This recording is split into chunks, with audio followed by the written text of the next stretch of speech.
നമസ്കാരം. മലയാളി വാർത്തയിലേക്ക് സ്വാഗതം. ശബരിമല ക്ഷേത്രത്തിലെ സ്വർണ്ണക്കൊള്ളക്കേസിലെ ഒന്നാം പ്രതിയായ ഉണ്ണികൃഷ്ണൻ പോറ്റി ജയിൽ മോചിതനായി കഴിഞ്ഞ ദിവസമാണ് പുറത്തിറങ്ങിയത്.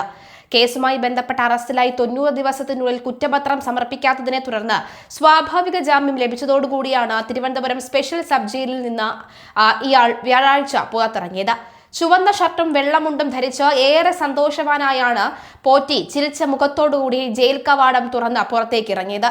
സ്വീകരിക്കാൻ കുടുംബം എല്ലാവരും ഉണ്ടായിരുന്നു. വീട്ടിൽ നിന്ന് വന്നവരുടെ സ്നേഹ അന്വേഷണങ്ങൾ ഏറ്റുവാങ്ങി മാധ്യമങ്ങളോട് സംസാരിക്കാതെ കാറിൽ വീട്ടിലേക്ക് തിരിച്ചു. ശബരിമല ശ്രീകോവിലിലെ കട്ടിളപ്പാളിയിൽ നിന്ന് സ്വർണം കവർന്ന കേസിലാണ് കൊല്ലം വിജിലൻസ് കോടതി ഉണ്ണികൃഷ്ണൻ പോറ്റിക്ക് കർശന ഉപാധികളോടെ ജാമ്യം അനുവദിച്ചത്. ജാമ്യാപേക്ഷയിൽ 2 ദിവസം നീണ്ട വിശദമായ വാദം കേൾക്കലിന് ശേഷമായിരുന്നു കോടതിയുടെ ഈ വിധി. ജയിൽ മോചിതനായ പോറ്റിയെ ഭാര്യയും അടുത്ത ബന്ധുക്കളും ചേർന്ന് സ്വീകരിച്ചു. നേരത്തെ ശബരിമല ക്ഷേത്രത്തിലെ ദ്വാരപാലക ശില്പത്തിലെ പാളികളിൽ നിന്ന് സ്വർണം മാറ്റിയ കേസിലും ഉണ്ണികൃഷ്ണൻ പോറ്റിക്ക് സ്വാഭാവിക ജാമ്യം ലഭിച്ചിരുന്നു. കഴിഞ്ഞ ജനുവരി 21-നായിരുന്നു ഈ കേസിൽ ജാമ്യം അനുവദിച്ചത്. അതേസമയം ഉണ്ണികൃഷ്ണൻ പോറ്റി ജയിലിന് പുറത്തിറങ്ങിയതോടെ കേന്ദ്ര അന്വേഷണ ഏജൻസിയായ എൻഫോഴ്സ്മെന്റ് ഡയറക്ടറേറ്റ് അദ്ദേഹത്തെ ചോദ്യം ചെയ്യാൻ ഒരുങ്ങുകയാണ്.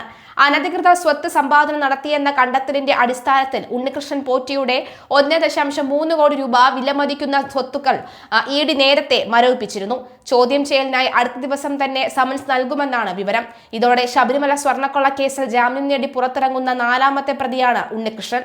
മുൻ അഡ്മിനിസ്ട്രേറ്റീവ് ഓഫീസർ മുരാരി ബാബു, മുൻ എക്സിക്യൂട്ടീവ് ഓഫീസർ സുധീഷ് കുമാർ, മുൻ അഡ്മിനിസ്ട്രേറ്റീവ് ഓഫീസർ എസ് ശ്രീകുമാർ എന്നിവരാണ് നേരത്തെ ജാമ്യം ലഭിച്ച പുറത്തിറങ്ങിയ മറ്റു പ്രതികൾ. മുരാരി ബാബുവിനും സുധീഷ് കുമാറിനും സ്വാഭാവിക ജാമ്യമാണ് ലഭിച്ചതെങ്കിൽ തെളിവുകളുടെ അഭാവം ചൂണ്ടിക്കാട്ടിയാണ് എസ് ശ്രീകുമാറിന് കോടതി ജാമ്യം അനുവദിച്ചത്.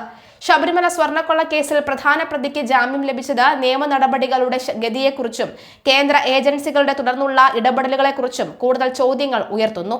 എന്തായാലും ഉണ്ണികൃഷ്ണൻ പോറ്റി ജാമ്യത്തിലിറങ്ങി വീട്ടിലെത്തിയില്ല. അതിനിടയ്ക്ക് തന്നെ ശബരിമല അയ്യപ്പൻ അടുത്ത പണി കൊടുത്തു കഴിഞ്ഞു.